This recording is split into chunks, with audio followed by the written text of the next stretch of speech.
नमस्कार दोस्तों, आपका स्वागत है हमारे स्टोरी पॉडकास्ट में। चलिए शुरू करते हैं कहानी। गोदान भाग 37। लेखक मुंशी प्रेमचंद। इधर तो तुम्हें कोई बाल बच्चा नहीं हुआ। वही लड़की पेट पोछनी थी, छाती बिल्कुल सूख गई थी। लेकिन भगवान की लीला है। और क्या, अब से चूहिया 4-5 बार आकर बच्चे को दूध पिला जाती। बच्चा पैदा तो हुआ था दुर्बल, लेकिन चूहिया का स्वस्थ दूध पीकर गदराया जाता था। एक दिन चूहिया नदी स्नान करने चली गई। बच्चा भूख के मारे छटपटाने लगा। चूहिया 10 बजे लौटी तो झुनिया बच्चे को कंधे से लगाए झुला रही थी और बच्चा रोए जाता था। चूहिया ने बच्चे को उसकी गोद से लेकर दूध पिला देना चाहा, पर झुनिया ने उसे झिड़क कर कहा, रहने दो, अभागा मर जाए वही अच्छा, किसी का एहसान तो नहीं लेना पड़ेगा। चूहिया गिड़गिड़ाने लगी।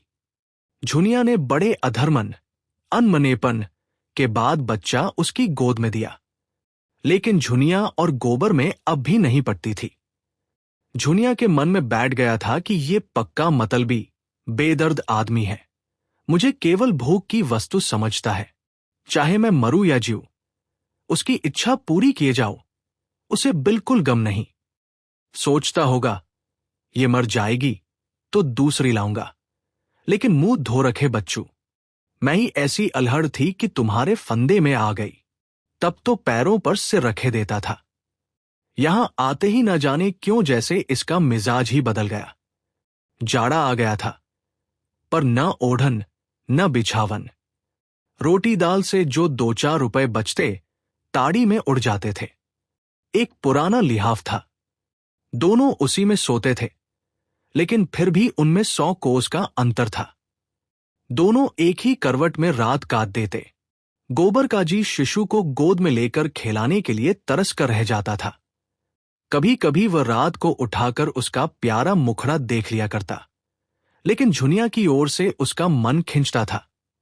झुनिया भी उससे बात न करती, न उसकी कुछ सेवा ही करती, और दोनों के बीच में ये मालिन्य, मैल खटास समय के साथ लोहे के मोर्चे, जंग की भांति गहरा, दृढ़ और कठोर होता जाता था।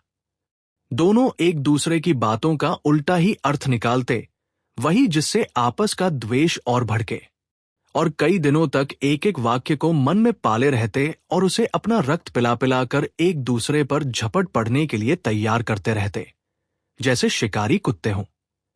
उधर गोबर के कारखाने में भी आए दिन एक न एक हंगामा उठता रहता था। अब की बजट में शक्कर पर ड्यूटी लगी थी। मिल के मालिकों को मजूरों की मजूरी घटाने का अच्छा बहाना मिल गया।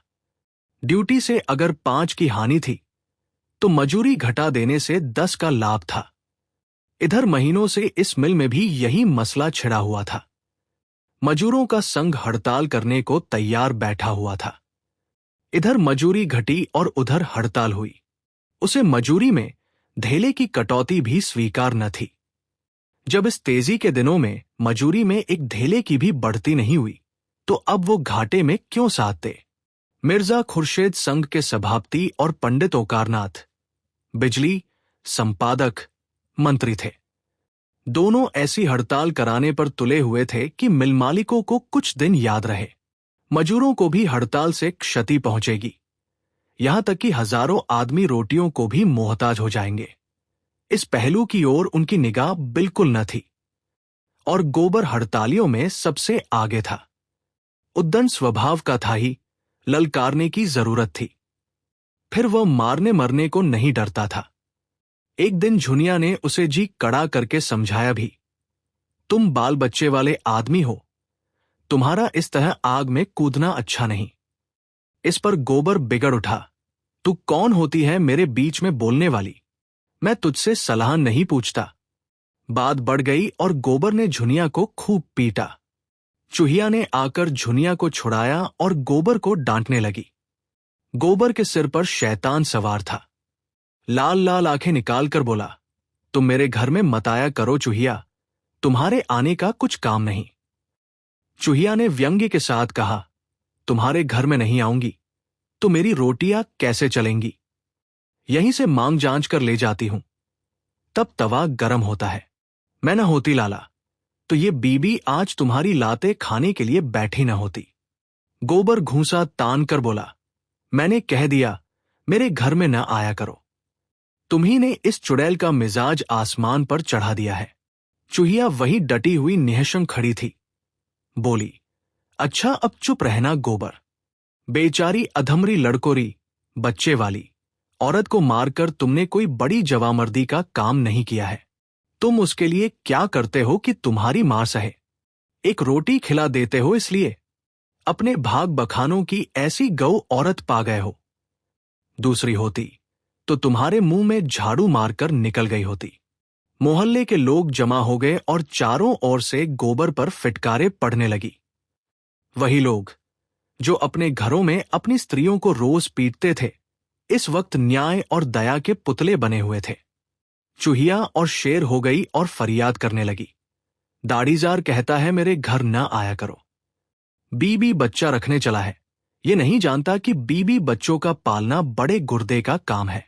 इससे पूछो, मैं न होती तो आज ये बच्चा जो बछड़े की तरह कुलेले कर रहा है, कहाँ होता? औरत को मारकर जवानी दिखाता है। मैं न हुई तेरी बीबी, नहीं यही जूती उठाकर मुंह पर तड़ातड़ जमाती और कोठरी में ढकेल कर बाहर से किवाड़ बंद कर देती। दाने को तरस जाते। गोबर झल्लाया हुआ अपने काम पर चला गया। चूहिया औरत न होकर मर्द होती तो मजा चखा देता। औरत के मुंह क्या लगे। मिल में असंतोष के बादल घने होते जा रहे थे। मजदूर बिजली की प्रतियां जेब में लिए फिरते और जरा भी अवकाश पाते तो 2-3 मजदूर मिलकर उसे पढ़ने लगते। पत्र की बिक्री खूब बढ़ रही थी। मजदूरों के नेता बिजली कार्यालय में आधी रात तक बैठे हड़ताल की स्कीमें बनाया करते और प्रातःकाल जब पत्र में ये समाचार मोटे मोटे अक्षरों में छपता तो जनता टूट पड़ती और पत्र की कॉपियां दूने तिगुने दाम पर बिक जाती। उधर कंपनी के डायरेक्टर भी अपनी घात में बैठे हुए थे। हड़ताल हो जाने में ही उनका हित था। आदमियों की कमी तो है नहीं, बेकारी बढ़ी हुई है। इसके आधे वेतन पर ऐसे ही आदमी आसानी से मिल सकते हैं। माल की तैयारी में एकदम आधी बचत हो जाएगी। 10-5 दिन काम का हर्ज होगा, कुछ परवाह नहीं। आखिर यह निश्चय हो गया कि मजूरी में कमी का ऐलान कर दिया जाए। दिन और समय नियत कर दिया गया। पुलिस को सूचना दे दी गई।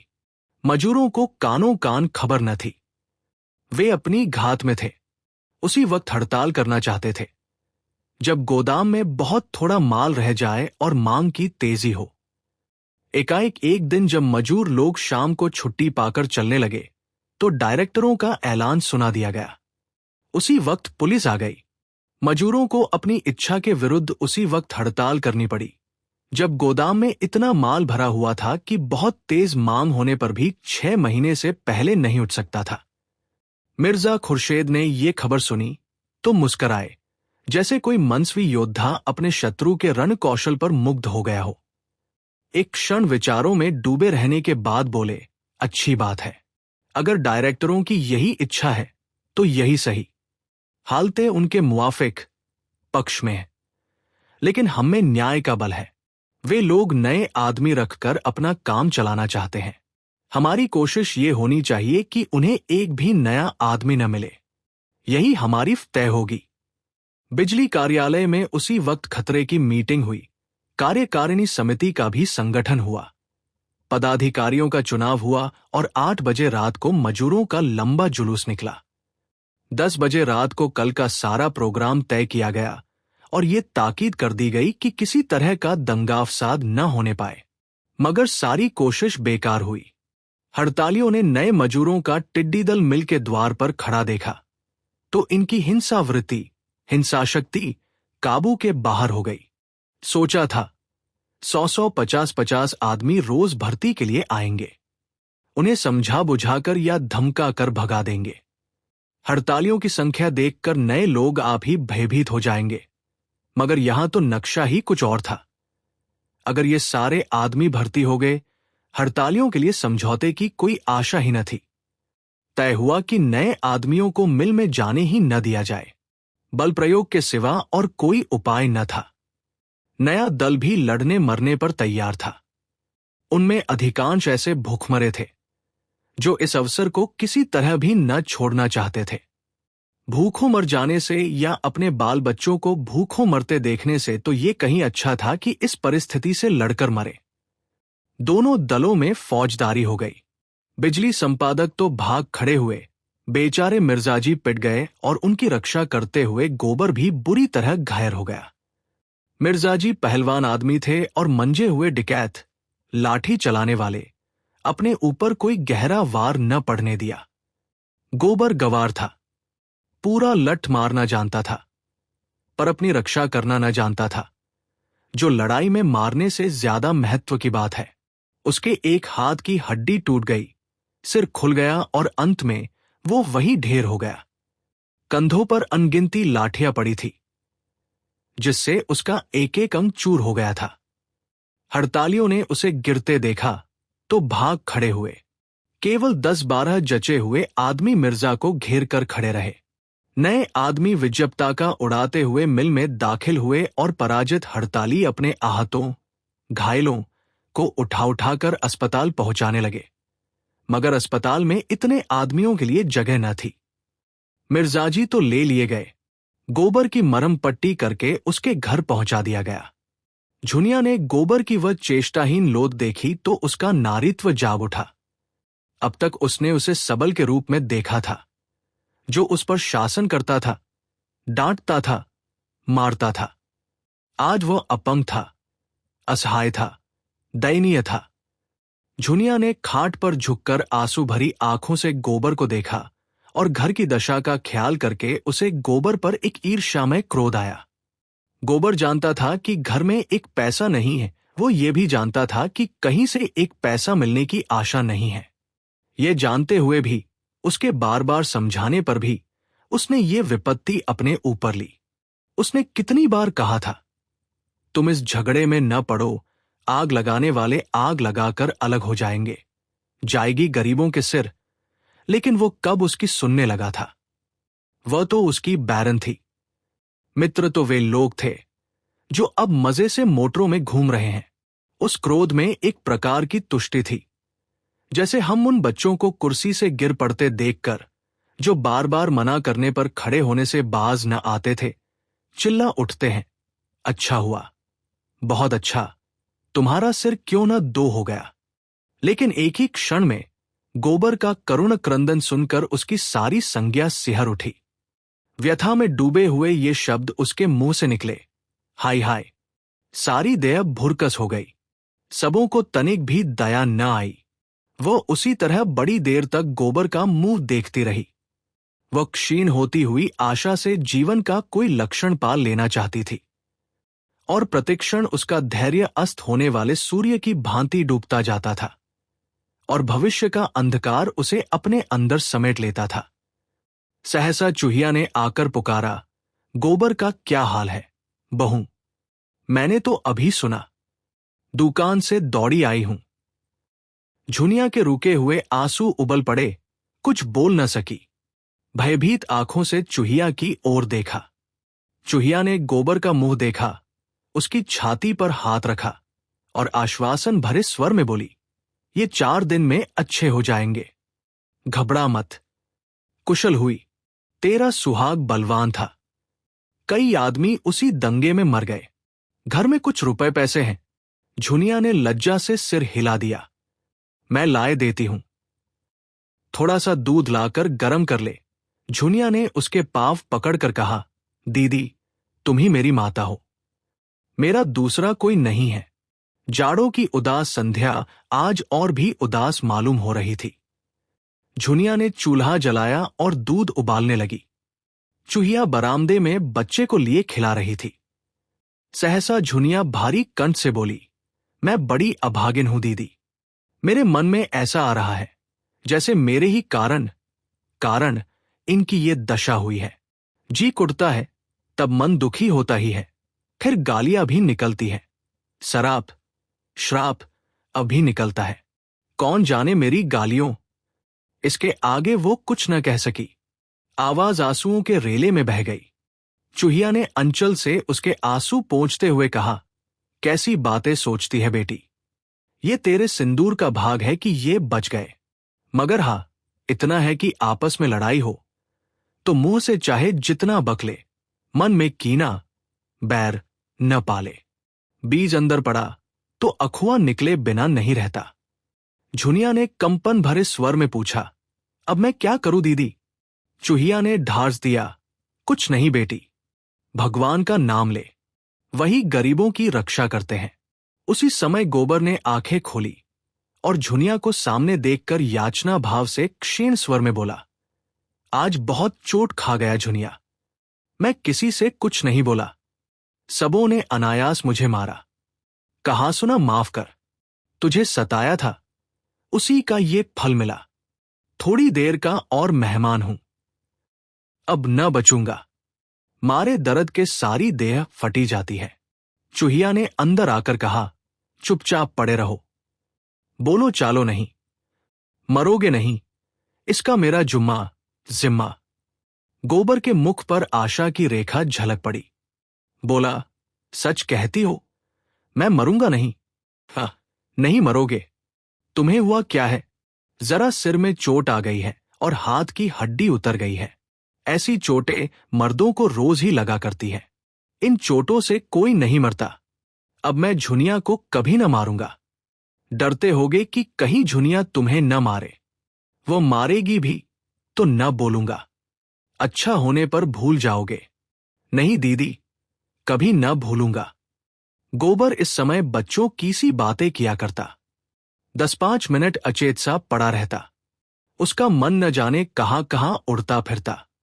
कभी देखता वो नदी में डूबा जा रहा है और झुनिया उसे बचाने के लिए नदी में चली आ रही है।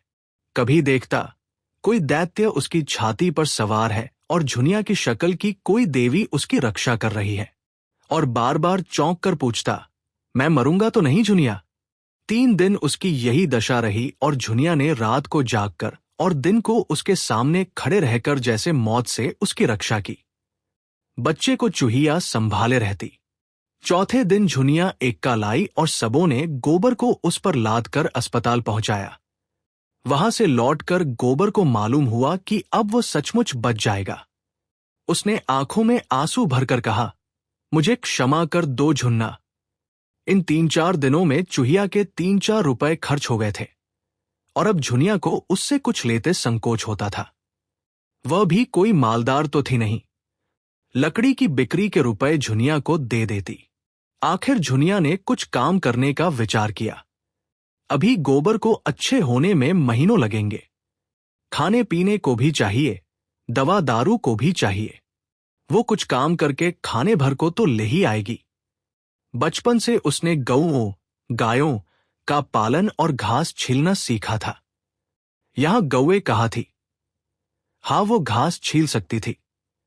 मोहल्ले के कितने ही स्त्री पुरुष बराबर शहर के बाहर घास छीलने जाते थे और 8-10 आने कमा लेते थे।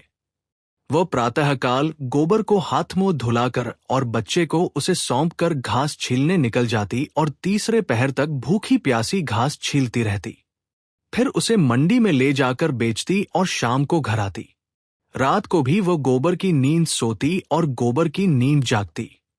मगर इतना कठोर श्रम करने पर भी उसका मन ऐसा प्रसन्न रहता मानो झूले पर बैठी गा रही है।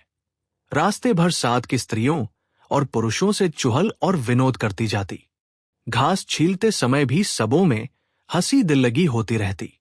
न किस्मत का रोना, न मुसीबत का गिला। जीवन की सार्थकता में, अपनों के लिए कठिन से कठिन त्याग में और स्वाधीन सेवा में जो उल्लास है, उसकी ज्योति एक एक अंग पर चमकती रहती। बच्चा अपने पैरों पर खड़ा होकर जैसे तालियां बजा जाकर खुश होता है, उसी का वो अनुभव कर रही थी। मानो उसके प्राणों में आनंद का कोई सोता झरना खुल गया हो। और मन स्वस्थ हो तो देह कैसे अस्वस्थ रहे। उस एक महीने में जैसे उसका कायाकल्प हो गया हो। उसके अंगों में अब शिथिलता नहीं, चपलता है, लचक है और सुकुमारता है। मुख पर वो पीलापन नहीं रहा, खून की गुलाबी चमक है। उसका यौवन जो बंद कोठरी में पड़े पड़े अपमान और कलह से कुंठित हो गया था, वो मानो ताजी हवा और प्रकाश पाकर लहलहा उठा है। अब उसे किसी बात पर क्रोध नहीं आता। बच्चे के जरा सा रोने पर जो वो झुंझला उठा करती थी, अब जैसे उसके धैर्य और प्रेम का अंत ही नहीं था। इसके खिलाफ गोबर अच्छा होते जाने पर भी कुछ उदास रहता था। जब हम अपने किसी प्रियजन पर अत्याचार करते हैं और जब विपत्ति आ पड़ने से हम में इतनी शक्ति आ जाती है कि उसकी तीव्र व्यथा का अनुभव करें, तो उससे हमारी आत्मा में जागृति का उदय हो जाता है और हम उस बेजा व्यवहार का प्रायश्चित करने के लिए तैयार हो जाते हैं। गोबर वही प्रायश्चित के लिए व्याकुल हो रहा था।